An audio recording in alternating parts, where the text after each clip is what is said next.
If I had one miracle, I was listening so closely to the reading this morning, and I hope everything we do fulfills one of those, and that's to bring nutrition, substance of some kind to your lives on a regular basis. If I had one miracle I could do, it would be for every single person to have that boundless compassion. I think we all know what that is. When we exhibit an angry face or a stone face, when a face of warmth or love or compassion is needed. I'd like to take just a moment to remember all of our friends and associates in Reno who are with the national air races and the great tragedy that's happened there. I'm sure all of us have some connection to that one way or another. So we can extend some of that boundless compassion to all the suffering that's right in our community today. I can recall when I worked in one of the local casinos when I was in college. I met so many wonderful people and who were connected to that and who had established that as one of the main economic drivers of our community. So many people who work in Reno depend on that and live for it year to year. My longtime Tai Chi teacher, who was also a Buddhist / Taoist, and most of his students were Buddhist, passed away about a year and a half ago. And he and his wife had a box seat right in that area every year for the last 20 years. And it was the biggest event of their life and many other people. And the people who go there support each other and care for each other so much. So we all extend our best hopes for recovery of those people who are ill and for all the people who have so much involved in that in their lives. Today is Ohigan. That means, for those of you who are not real clear about it, the other shore. The word is Igan. And it's a time in Japanese Buddhism particularly when the equinox is celebrated for that time to take in our lives in which we reflect on the 6 paramitas, or the crossings over into the other shore. The other shore stands for nirvana, or enlightenment. And so all over Japan, and sometimes people wonder why we emphasize Japanese Buddhism so much. It's how Buddhism really got here. So they're kind of our teacher in a lot of ways, and they learn from us and we learn from them. But Japanese Buddhism held Buddhism in the palm of their warm, compassionate hearts and hands for centuries as Buddhism ebbed and flowed in the rest of Asia. So now it's coming back to life. But that was the point. That's where it stayed alive and well all those years. So we honor Ohigan. And I'm from an agricultural community, and Japan was largely agricultural up until, early part of the 20th century, much as many parts of the United States were. And so the equinoxes, these periods of time between seasons, become very important. Lots of changes happen, lots of transitions going on. So that's the theme of today. And I normally do introductions right now, but I think I'm going to wait just a moment before we do that and just get right into the theme of my talk. Just as Matt and Shelley and many others, all the people on our staff, many people who volunteer on a regular basis, try to create beauty and comfort in your surroundings at RBC. I try to occasionally add beauty and comfort in the same way in literary or musical selections. Last week we played an excerpt or meditation from Chants of the Auvergne, It was sung by Victoria de Los Angeles. One person here recognized it and knew that singer very well. And I played it because it pointed out our natural yearning for the Pure Land, for other power, for something beyond ourselves that we can turn to when our lives become so blinded by those dark concerns and worries and passions that we have naturally most of the time. This week I'm going to start with a quote from one of the more famous poetic works of the 20th century. This quote I found in this wonderful book I love to browse in. It's called Categories on the Beauty of Physics. And when I got to the section on space-time, I ran right into this quote, which I thought was just amazing to see this. So I'll read it to you and then identify it after. And an astronomer said, "Master, what of time?" And he answered, "You would measure time, the measureless and the immeasurable. You would adjust your conduct and even direct the course of your spirit according to hours and seasons. Of time, you seem to make a stream upon whose bank you would sit and watch its flowing. Yet, the timeless in you is aware of life's timelessness and knows that yesterday is but today's memory, and tomorrow is today's dream.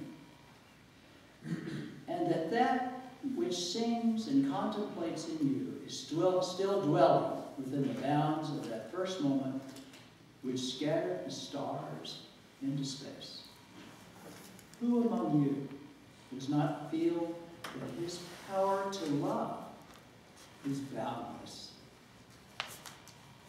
And yet, who does not feel that very love, though boundless, still encompassed within the center of his being? And moving not from love thought to love thought, nor from love deeds to other love deeds, and is not time, even as love is, undivided and spaceless?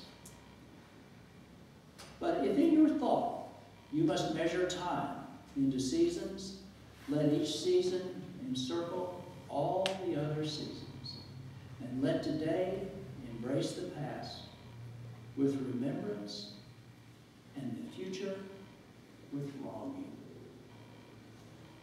That's from a work that was written in 1923 by Khalil Gibran, the prophet. And strangely enough, that is one of the 3 best-selling works of the 20th century. And I'd never read it. So now I think I have to.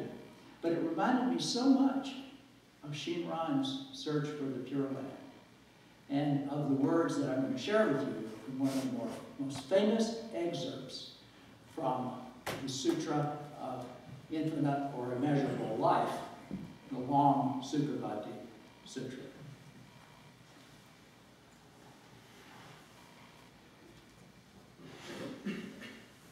That was also, just informationally, has been reprinted over 135 times. Only Shakespeare and Lao Tzu, the mere mystical author of the Tao Te Ching, have sold more. Gibran died in the 1930s when he was about 47 or 48 years old from tuberculosis. Same thing happened to Thoreau when he was young, who I quoted in a talk several months ago on Buddhism in American culture. And like Frank Baum, Gibran was influenced by Theosophy, which was heavily influenced by Buddhism. So again, you see those cultural influences. He was from Lebanon, moved here when he was very young, and lived here. He was an artist and writer in New York City.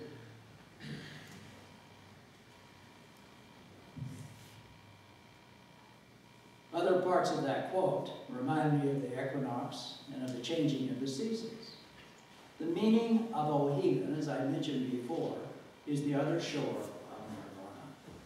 In Japanese Buddhism, all schools, including Zen, Pure Land, Nichiren, Tendai, Shingon, which is supported by mandala and in the fashion of some Tibetan schools, and Keigan Avatamsaka Sutra based. Much time is taken during these important Buddhist holy days of seasonal equilibrium and preparation for change by reflecting on the 6 paramitas, those 6 crossings over to the other shore, and their meaning in our lives. Some of you know those 6 paramitas, but I'll tell you what they are again. Kshanti is patience, often translated as tolerance. Virya is energy, effort, sometimes even enthusiasm, ebullience, bringing that determination and energy and effort to what we do in our lives that is for the good. Dana, that's one we talk about sometimes. We probably will today a little bit, which is giving. But it doesn't just mean giving of goods or money, but it means giving of yourself in every way you can. Many of you give and give and give and give. Shila. Dr. Matsunaga used to talk about Shila Paramita a lot when he was, I'll introduce him later to those of you who don't know him yet. But Shila is really the source of many of the paramitas. In the Theravadan teachings, Panka Shila, 5, Panka means 5, or Pancha means 5. So the 5 precepts, and there were many different precepts. I've done 3 or 4 weddings in the last few months. And in those, when it's a Buddhist wedding, we always have 5 precepts for the husband and 5 for the wife that they pledge to each other. So all those different sets of 5 precepts were the groundwork for the 6 paramitas of Mahayana Buddhism. Jhana, that means meditation or samadhi, extreme concentration. When we reach that distilled, concentrated, inner, attentive place in which we know everything is perfect. That's a paramita. And that's when you have to do it and realize it. And they're all the same. And then the big one, which everyone knows, I'm sure, is prajna paramita. It's interesting, but when we were studying Shunra Suzuki's book, Zen Mind, Beginner's Mind, he has a chapter on those. And in there, he says they're all prajna paramita. Sila prajna paramita, Kshanti prajna paramita, Virya prajna paramita, Shila prajna paramita, Jhana prajna paramita, and prajna paramita. The idea is that there's understanding within each one of those. And we have to take the time and try to understand how those apply to our lives. What does it mean to practice one of these crossings over? Where do they take us? The idea is that they take us to deeper prajna, deeper understanding, and ultimately to enlightenment, nirvana, to the Pure Land. So, that's what we're doing now. We're reflecting on those 6 paramitas. So, as I talk about it, you can reflect on how they affect you in your life. Which one of those paramitas would help you more in your life right now? What blind passion is stopping you right now? That one of those paramitas can help you through. Maybe it's just to be still and meditate. Maybe it's to apply some enthusiasm to whatever you're doing, not hold back. Maybe it's to be more patient. That's my big one. I get impatient, so it's always a problem with me whenever I'm doing something. I want to I just do it automatically. I don't want to do it in my head. Just every part of me just wants to get to the end. And not because I want to get there, because it's just the way it works for me. So I have to say, slow down, slow down, slow down, slow down. Do it in good time. And then I'm always happier when I do. But I have to tell myself. So all of us have those little issues that stop us. Our mission includes the meaning of all the paramitas. The wisdom and samadhi must always be reached by each person individually. If you look at our missions, I won't bother to read it now, but if you look at our mission statement, it's posted downstairs, and I think it's on our program. Maybe I will, it's on the program. I'll just read it. And you'll see that the paramitas are basically in there. They may not be directly stated, but RBC exists to advance the Buddhist Dharma, educate the laity, and contribute to the needs of society in keeping with the founding spirit of Shinran Shonin. So that's a sort of the overall statement. And then we have 6 or 7 bullet points below that, which are the action parts of it. And those really outline that very well. So if you take the time, you'll see those. Where are they posted here? In the front. They're right in front, yeah. I know I saw them today, but I forgot where I saw them. So you can take a look at those when you go out. I'd like to introduce our staff. Shelley and Matt Fisher, they are part of our ministerial staff. Carol Malkin, right behind him. She's our choir director. And Bob Bennett, who's sitting there behind us. He's our resident writer and doer of good deeds. And George Kilburn is, this is Will Fisher behind me. He's practically a staff member. And there's George over there in the other black shirt. So he and Will dressed alike today. So we have a lot of people here who probably should be on the staff because they help so much. So if I missed anybody, I apologize for that.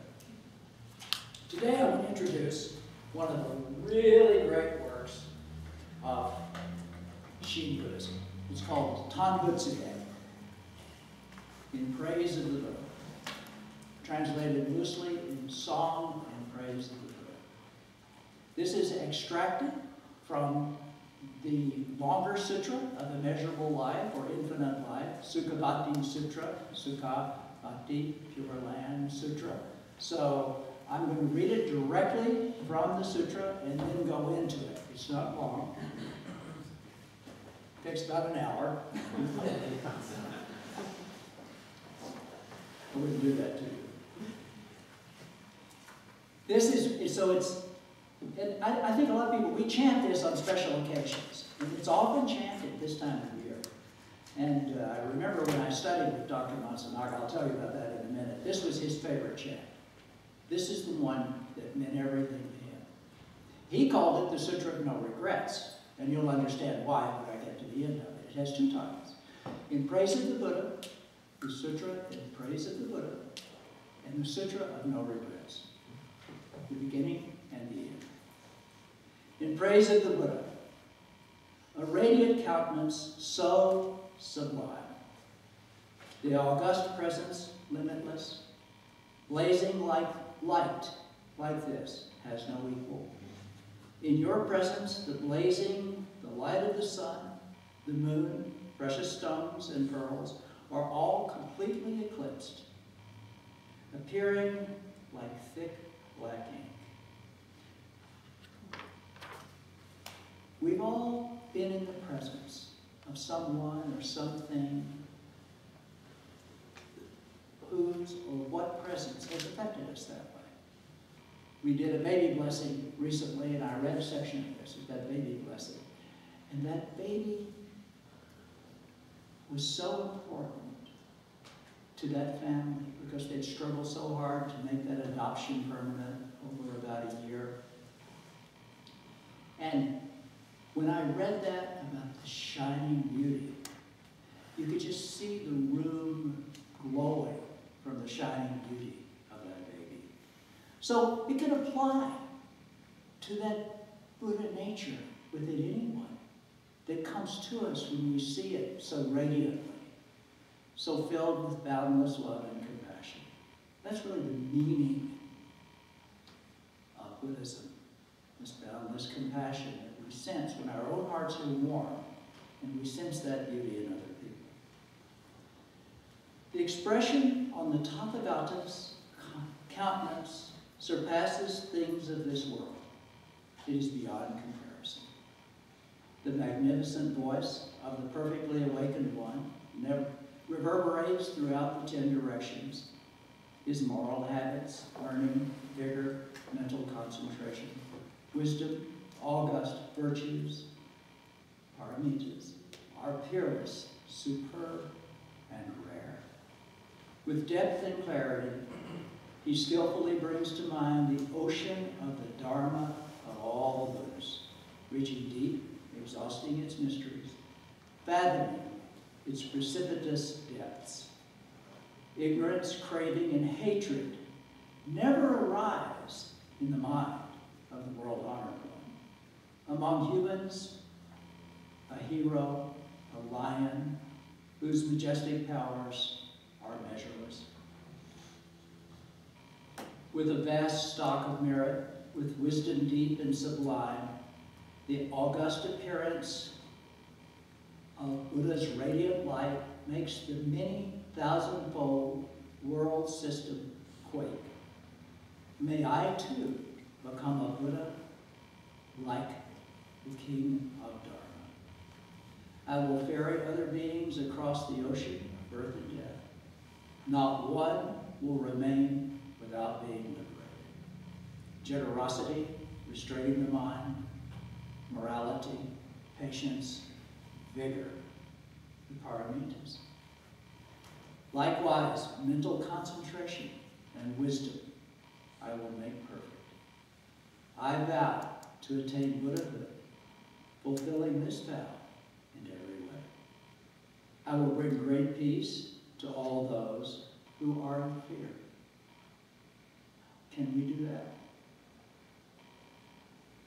Imagine Buddhas by the hundreds, by the thousands, by the millions, by the tens of thousands, innumerable great saints, as many as there are sands in the Ganges. And think of someone honoring all these Buddhas with offerings, all of them as many as they are. This would still not be equal to seeking the way, steadfastly, rightly directed, without retreating. The vow to save all living beings. The world systems of many Buddhas, as many as the sands of the Ganges, and every Buddha field in each of these world systems, countless, innumerable. My radiant light will illuminate them completely, pervading every mind in these world systems. Such will be my energy and my august power, which is inestimable. Once I have become a Buddha, I will make my field, my land, my country, the best of all. The assembly of my followers in that land will be unique and marvelous. And that includes all of you. And its seat of awakening, all surpassing. My land will be like nirvana, and it will be incomparable. I will feel compassion for all living beings, and I will ferry across and liberate all of them. Those who come from the 10 directions to be reborn in my field will be glad in their hearts and pure. Once they arrive in my land, they will have happiness and peace. May the Buddha believe in me, and may he be my true witness. Before him, I vow to apply all my strength to the goal I seek. O world-honored one, in the 10 regions of the universe, whose wisdom has no impediment, May you forever know my intentions, even if my body falls into all kinds of bitter torments. I will continue to exert myself, patiently accepting all to the end without regrets. So now, you know why it's also the Sutra of No Regrets. And Dr. Matsunaga, who was our founder and guide for so many years here, and I'd like to keep his picture here to remind me of that. It's also up on the wall over there with the co-founder, his wife, Alicia, who passed away a few years, some years before him, actually over a decade before he did. And he stayed the course and brought us this wonderful church. The person who translated this book, which I'm now going to just read a couple of short excerpts from that as we move along. His name is Gyome M. Kubose. And he founded in 1944 the Buddhist Temple of Chicago. Chicago was where so much happened in 1893. He was also honored by the state of Illinois and the city of Chicago in 1993 on the 100th anniversary of that World Congress of Religions in Chicago. So it's very appropriate that he was one of Dr. Matsunaga's mentors, and he actually offered Dr. Matsunaga early on, I think just before he founded this church, or actually before, to be his successor in Chicago at that church. He passed that on to his son after that when Dr. Matsunaga refused him. But he was very influential in American Buddhism everywhere. And so we have that wonderful connection with Gyome and Kubose. You can find out all about him on the internet. And he's very interesting. He died in the year 2000. He lived from 1905 to the year 2000, so he lived to be 95 years old. And he had many, many honors in the United States and in Japan. He was born here, but moved to Japan when he was very young, went to university there and studied at length. So he was a dual citizen, as was Dr. Matsunaga.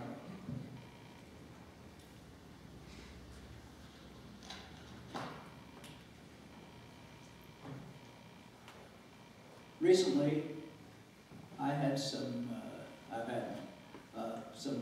difficult issues to deal with in life and business and other things. And right in the middle of this, when I found myself getting sort of stressed out, putting on that poker face and that face of determination that we have to do sometimes in life, the Tom Butzige came to me. And I turned to him, and it brought all of the right things back into my life. So I really recommend this. I mean, if you can actually get a copy of it online, some other translation. This is his translation, which we favor here. So Matt, we may even have some paper translations. We don't have any more of the books. I think it's out of print, but hopefully we can get some if people want to learn it. But it's a wonderful chant, and you've all heard it at one time or another. You just may not have recognized it. Our Pure Land is the way of boundless compassion and understanding. It emphasizes the straightforward path of the Nimbutsu, remembering Amida and boundless compassion. That's really what the Nimbutsu is. It's one of its meanings. And has one primary goal that stands out from the rest of the Buddhist schools. That goal, and it's the primary goal of Jodo Shinshu. If you were to sort of say, okay, what is the main goal? We have all the rest that everyone else has, and they have this one. But this one takes precedence for us, because we're all lay people in Jodo Shinshu. We all make a living, we all work, we all have families, we all have all the issues of daily life. That goal is just to drop our egos and clinging to ego concerns. Jodo Shinshu believes that it's possible through the boundless compassion of Amida, which flows freely from our deepest inner being if we let go of our ego concerns. Those attachments and clinging of ego are results of our natural hindrances of greed, anger, and ignorance. So, now I'm going to read the other quote. Because we all, not a person here who hasn't experienced one of those. Either you didn't know something and didn't understand it well enough, or you got upset about something. Anybody here ever been upset in their life? You know what it feels like. So here's the quote from the praise of Buddha, or the Sutra of No Regrets. It's 2 lines. Mu nyo yoku nu sei son yo nu. Ignorance, greed, anger. World honored, long not. Japanese is a concise language. It takes a little longer in English. Anger, greediness, ignorance do not last too long in the world honored. That's Buddha. I've always been interested in reading those lines to note that even the enlightened one, the Buddha, because of being human, had some of the so-called 3 poisons. That is to say, greed, ignorance, and anger. God may be perfect. If so, God would not have these experiences. But the Buddha, although enlightened, is human. Ignorance, greed, and anger did and do appear in a Buddha. But these things do not last long. They disappear immediately. I think this is a very important distinction. Anger comes, but before it takes hold of the Buddha, it leaves. It comes, but it leaves before it grips. I used to have a friend that always said, get a grip. I think that was an innate Buddhist at the time. Well, many people in the United States, raised in other religions, ask me if to be enlightened is to be perfect. No more greed, ignorance, and anger. No such perfect person exists. As long as we are humans, these things do come. I taught a class last Tuesday night at the University of Nevada, and one of the students asked me if I was enlightened. And I said, every time I think I am, something comes along and knocks me back into about 15 years old again. So that was my answer. But it was a good question. She had all sorts of questions. It was good. She was a good person to have in the room. As long as we are human, these things do come. But the difference is that the common person becomes a victim of the 3 poisons. The Buddha, because of awareness, immediately transcends. Anger, for instance, does not reach the foot in the form of a kick, does not reach the arms in the form of hitting, does not reach the mouth in the form of abuse. Where does anger come from? I don't know. Perhaps from ignorance. In English, according to the Western concept, ignorance is the lack of knowledge or lack of education. But in Buddhism, ignorance is mu myo, or not clear. In other words, ignorance is a lack of understanding. Prajna. It's also, prajna correlates with one of the Eightfold Path, right understanding. A highly educated individual can be extremely, exceedingly ignorant.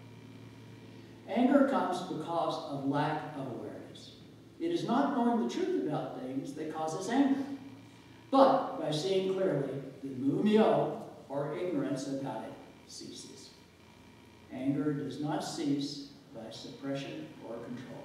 Anger ceases by clarifying the cause of anger. That clarification comes immediately when one is aware.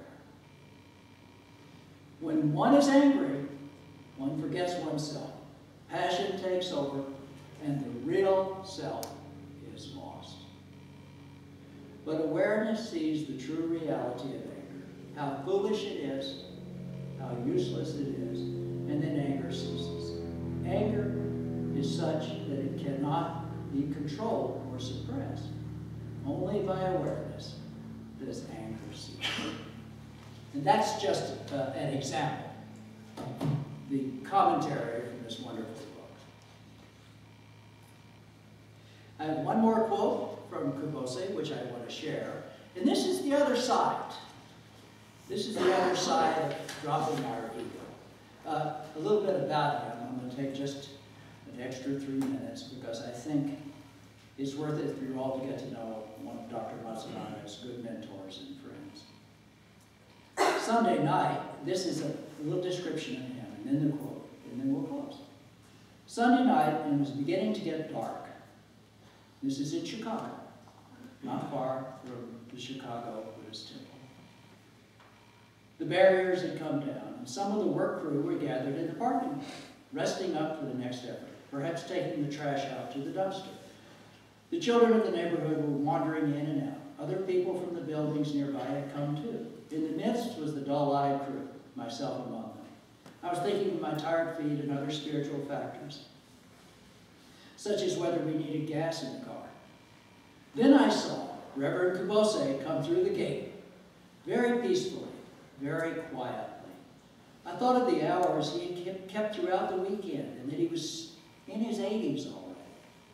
And then he saw one of the children, grabbed her hand, and the two went around in a dancing circle. At the end, Reverend Kubose was laughing and finished with a modified jumping jack exercise. Turning from the little girl, he met with a man of the neighborhood, an American Indian named Eddie. They shook hands. Then Eddie gave the street handshake. We all know that one. Which Reverend Kubose responded with in style. The apparent mood changed in a moment for Eddie. Eddie bowed and kissed Reverend Kubose's hand. There was surprise, and then Reverend Kubose bowed again with great respect and kissed Eddie's hand in less than 5 minutes, from the start at the gate through the kissing of hands. Reverend Kubose demonstrated so many of the teachings so naturally. The joy of the moment, appreciation of all people, respect, reacting quickly, lack of ego, and the tremendous energy and life force that he has. So, here's what he had to say about oneness. The reality of nature, the reality of life, is oneness. But we humans have a strong egotistical nature. We are the ones who create duality. We are the ones who talk about two sides, front and back, right and wrong. Me and you. As soon as life is dichotomized, tension is created. But when life is harmonized, there are no quarrels, no complaints. Each takes his or her part and does the best. There is totality in oneness. A mother and child are one. A mother forgets danger and risks her life for the child. It is not sacrifice at all. They are two separate beings, but they are one. A mother exhibits an immediate, direct action of oneness. It is a natural act. When colorless light is put through a prism, it separates into different colors. This very light is all colors. All the colors are one light. Our light is like that. Various manifestations, various individualities. But the core of life is one. Exactly as that original time-space we read from categories of the beauty of physics in Khalil Gibran's quote. This is enlightenment. Different lives become one life. Transcending differences, yet maintaining uniqueness. We harmoniously love one life, live one life. We say a hand has a front and a back. But there's only one hand. Dichotomizing and labeling our only concepts. We should not conceptualize and divide things into two. Reality is one. Our life is one. He goes on. There are so many quotes. There's so many things I could quote from just this little book. I'm going to try and find it, and if I can, get copies of it, and sell it or give it away so that everyone can have one. There's enough in there for a lifetime to learn. But one of the things that he points out in there is that anyone who tries to make life better for other people in any way, and who tries to realize the light that's available in this world in that way is a bodhisattva. And you don't have to be a Buddhist to be a bodhisattva. One of the great works of all Buddhism is the Avatamsaka. The 600-page final volume has 53 teachers in it, and most of them were not Buddhist in the way that we think of it. They were just people who helped other people. So the ideal is that. And that's what we're reflecting on, those 6 paramitas, during this wonderful Ohigan, and I appreciate so much all of you all coming today to share it with us. It's a great act of boundless compassion on all your parts for us to be here. So with that, let's close with our church song.